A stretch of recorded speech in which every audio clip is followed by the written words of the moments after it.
This is the A.C Uwawah Chronicles, baby. Let's get it poppin'. The cops outside, lock up the house. We get the team on high. Some gold in their mouth. What's up?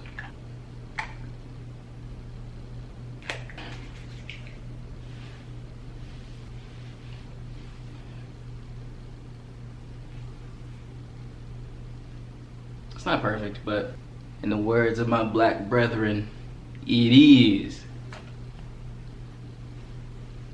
what it is, you feel me? You.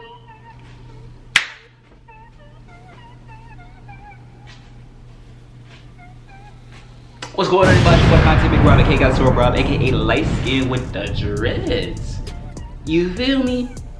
And today, I'm back in person, live and better than ever, you feel me? I've been having some problems recording some different kind of stuff here, so I'm gonna just do a few IRL videos. I've been waiting to get these shits popping anyway, so it's about time you've seen it. Some of you know what's about to happen. Some of you see by the title, like, what is that? What the fuck is going on here? So if you don't know what's going on, basically this is a series that I'm gonna do where I pretty much talk about life occurrences and a lot of things that I've been through in my past. And then I pretty much talk to you guys, and some people take it as advice, some people take it as entertainment, some people think it's funny, some people think it's horrible. But I'm gonna go through a few things, and yeah, and you guys let me know what you think down in the comments. I mean, it's just that simple. I used to do this on my Snapchat, but I stopped because, you know, a lot of things going on, excuse me. I used to talk about stuff like this all the time on my Snapchat, and people enjoyed it, so I thought I'd bring it back to the real life, the YouTube world. But today I'm gonna talk about a little bit something more serious. Usually I get a little bit comedic with it. And also in the next Uwawah Chronicles, I have this piece coming in. It's gonna help me do a little bit something special with the next one. You guys will like the next one, but for this one, I want this one to be kind of more serious because this is my first one coming in. All right. So you see that in the background. I'm always gonna have a TV in the background whenever I do these Uwawah Chronicle joints, and this TV is always gonna be something involving in the video. Now this right here, if in case you can't see it, I'll tell you what it says. It said Black Lives Matter, right there. I feel like I don't really need to go more into detail on that. I feel like that shouldn't even be like a question, but let me, before I get into it, let me just get into the story and we can get back to that, you know, afterward. This is all off the cuff. This is all coming off the top of my head. This actually happened probably a few months back while I used to work in my previous job. It was at an arcade. That's all I'm really gonna say. I'm not gonna say the name of it. It was at an arcade. A few of you know what I'm talking about. And I was working at the front desk. The story takes place probably like, not even a month or two, probably like 2 to 3 months now because we've been out of work for a while. But it was near like the ending or the start of the whole pandemic thing before everything shut down, right? I wanna say like a week or 2 weeks before. And there was a little Caucasian lady and her daughter and the father of the group, right? The daughter had lost her AirPods somewhere inside of the store. There was a little Hispanic coworker of mine. She's a great woman. She has kids. She's wonderful. She's fantastic. I love working with her. She had found those AirPods. We had lost and found them behind the front desk, so she put them up there. We were waiting for the lady to come back up to come get their AirPods, you know, take care of it and be on their way. Everything would be fine, right? The little girl comes up around. She said, "Hey, did anybody find my AirPods?" I don't think it was me. I think it was somebody else who said, "Yeah, we found them. We found them. Of course, we found them." And we went back to go look for the AirPods, and they weren't there anymore. So it got kind of sketch, right? Like, okay, hold on, where did those AirPods go, right? So the little girl goes back to her mom. Her mom said, or comes back to us, and mom's like, she's got her phone, and you know how on iPhones it has like that find my iPhone, find my AirPod feature and stuff like that. I'm be honest with you, I just got a new iPhone myself. I still don't know how this shit works, but we ain't talking about that. Anywho, and it doesn't give like an exact location. It only shows like a pinpointed area of where it possibly could be. So it still showed it was inside of our store, right? So none of us at the front desk could really decipher what happened, where the headphones went, and of course it's a red flag for us. Like, this girl's headphones just went missing and nobody knows what happened to it. Something's wrong, right? And I completely understand that. The lady comes back with her iPhone, she's talking to me. And she goes, "Yeah, so my iPhone, it shows it's somewhere inside the store. Can I speak to a manager?" Of course. I got no problems with that. Of course, I got nothing to do with this, right? I got nothing to do with this. Call the manager. "Hey, we got a lady up here to talk to you about some lost headphones. We seen them up here, but they went disappearing, blah, blah, blah." So my manager comes out. He's like a big, you know, black dude You feel me? Like 6'5", 6 whatever. You know what I'm talking about. You know what I'm talking about. Like you know what I'm talking about. Anywho, so he comes out and he's talking to the lady. He's like, yeah, I understand that. We don't know what happened. We have security cameras at our front desk though. There's one like right above us at all times. So he says, all right, we'll look through the security cameras and we're not gonna be able to get into it today though. So we're gonna have to go through the weekend. The GM of the whole thing will be able to go through them and figure out what happened to the headphones. So again, I had no problem with this. They had nothing to do with me, right? Nothing to do with me. And you know, I'm standing next to him, hands behind my back, didn't say a word. And she's still pointing at her phone like, but they're somewhere up here. They have to be up here at this counter. She's getting more and more pissed off as the night goes on, which I understand. But at the same time, let's calm down here, lady. Like we're doing what we can to figure out what happened to those headphones. I know it's kind of like, what happened to them? I don't know what happened to them. I didn't touch those headphones, right? The lady walks off and pissed, and her father comes up and he's talking to some of my coworkers, and I'm talking to my manager. I go to my manager and I already had a feeling. I've never been wrong about anything like this. I always had a feeling about something being, you know, something like, you know, you had that gut feeling of, I'm about to get blamed for this shit. You know what I'm talking about? Like that right there. You know what I'm talking about? You know what I'm talking about. I went to my manager as he was walking away. I'm like, all right, look, I didn't touch those headphones. I emptied out my pocket. This is literally, any of my coworkers who were there that day can like vouch for me when I say this shit.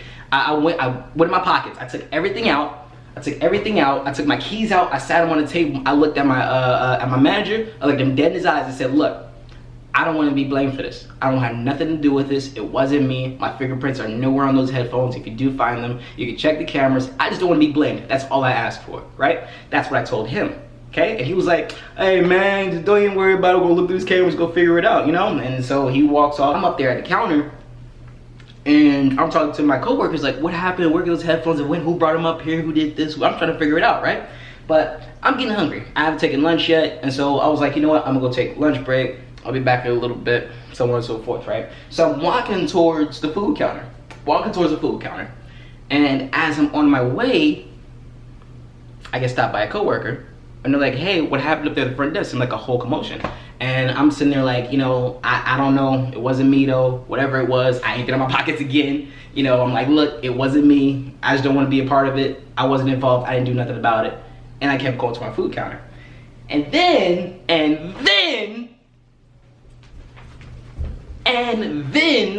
this white Karen walks up to me from the distance. She goes, hey, walking at me with such disdain in her face and like such anger and you have my daughter's headphones. That's what she said. That's what the fuck she said. She said, you have my daughter's headphones. And I'm like, no, I don't. I don't have your daughter's headphones. I don't want nothing to do with your daughter's headphones. And I knew I was getting blamed for this shit. I'm getting upset because I knew I called it. I'm the only black nigga up there. I'm the only motherfucker with dreads. I'm the only one with fucking nappy hair and all this other shit. I'm the only black motherfucker up there. I knew she was gonna fucking come to me. But, So, I looked at her. I did the same fucking thing that I've been doing that whole time. I emptied out my fucking pockets. I took my fucking shoes off. Sat them on the counter. I turned around and I looked at her and like, look, I don't have your daughter's headphones. I don't want nothing to do with this. I didn't touch them. And she goes, this bitch goes, well, you may not have them on you, but those security cameras gonna get your ass. And she fucking walked off. Bitch, that's what it...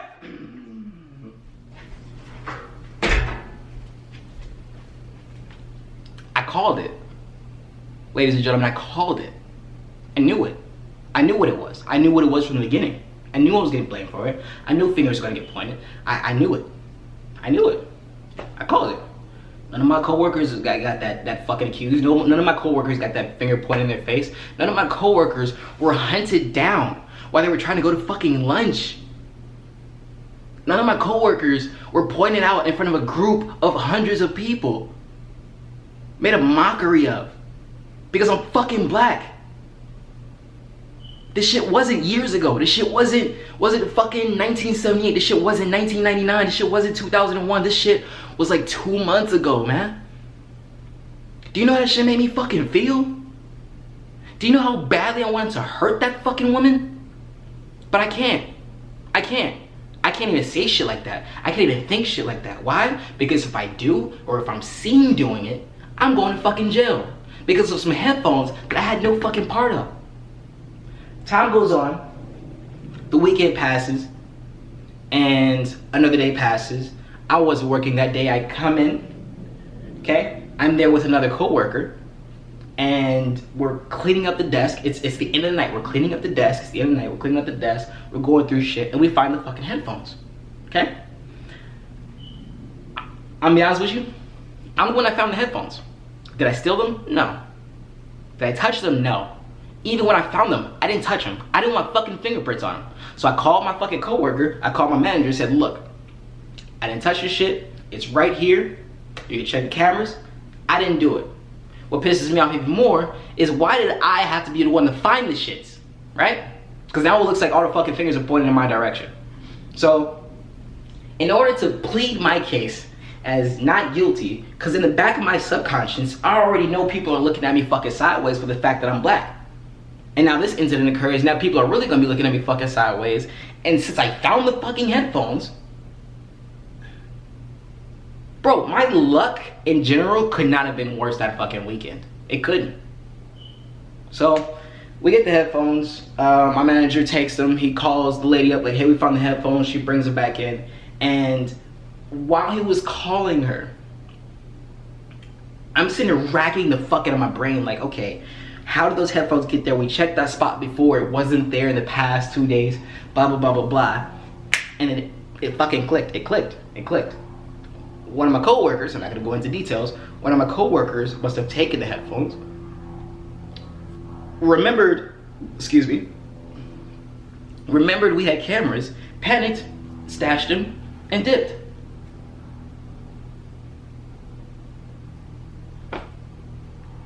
But why the fuck did I have to be blamed? You feel me? Like, that shit hurt my soul, knowing that just because something went missing, it was you. You did it. You had to do it. Why? Because your skin, dude. Your skin's dark. It had to have been you. Have you seen your fucking hair, man? It's nappy. It's you, bro. That's how that shit felt. What am I supposed to do about that? I can't change this shit. I can't change this shit. And now, a few months later, we got this. We're damn near in a state of a fucking war between cops, scratch that, between whites and blacks.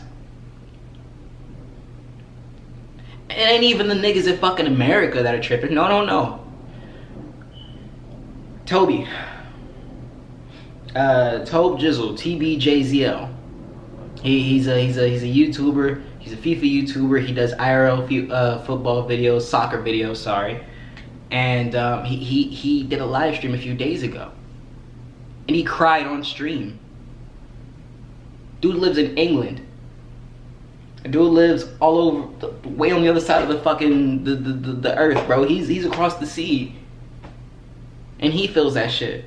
We got people in Africa who aren't in America talking about they don't even want to touch this shit anymore. We got people in Japan, when this whole shit fucking popped off. And I ain't talking about the fucking racist shit. No. I'm talking about the fucking COVID-19. When that shit popped off, Japan started kicking out niggas.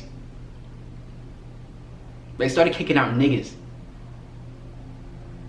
They started blaming it on us. China. Japan. They started pointing fingers at us, saying that we started the COVID shit, saying that we were the ones that are affected. African Americans have been nothing but bystanders trying to be the best citizens that they could possibly fucking be. Bro, I go home to my family, because I moved out. I go home to my family, and I can't help but just see the horror in my mom's eyes when I tell her, hey, I'm going home. I'm going back to my apartment. Because she knows the possibility of me getting in my car, getting pulled over, and me getting shot.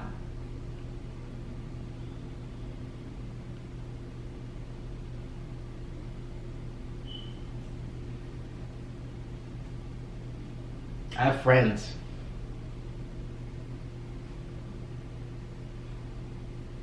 in the more dangerous areas that are really hidden or getting hit by the riots and shit like that. And I hate to say this, but I feel like I should be preparing myself for the worst. My stepdad, my dad, me and him aren't always on good terms, but it's scary to know that the people around you, because of their skin color, can get killed at any time.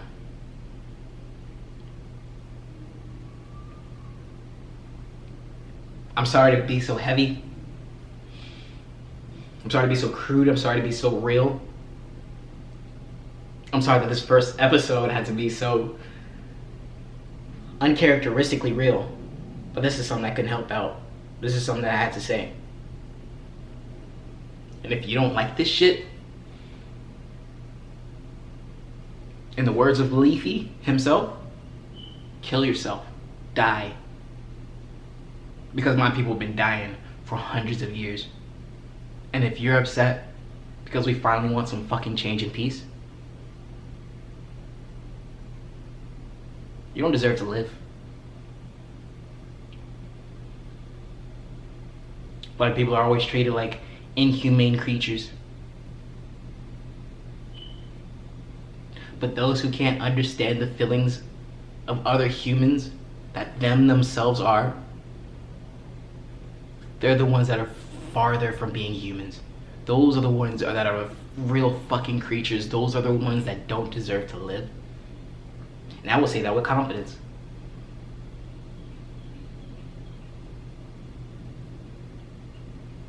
Black lives matter. I matter. Matter doesn't even fucking count anymore. Matter is all that we're asking for, just matter. Black lives are real. We feel. We are important. We made this fucking country ourselves.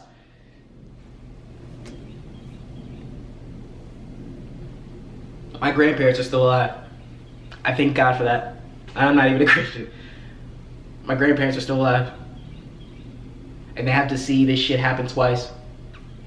From the beginning of their life, when they were first fucking born into this crazy ass fucking shit show of a world, until the end. Where they're scared about their families, that they have to go through the shit that they went through. It's your boy A.C Uwawah. I'm out. Peace. I'll see y'all in the next one. The cops outside, lock up the house.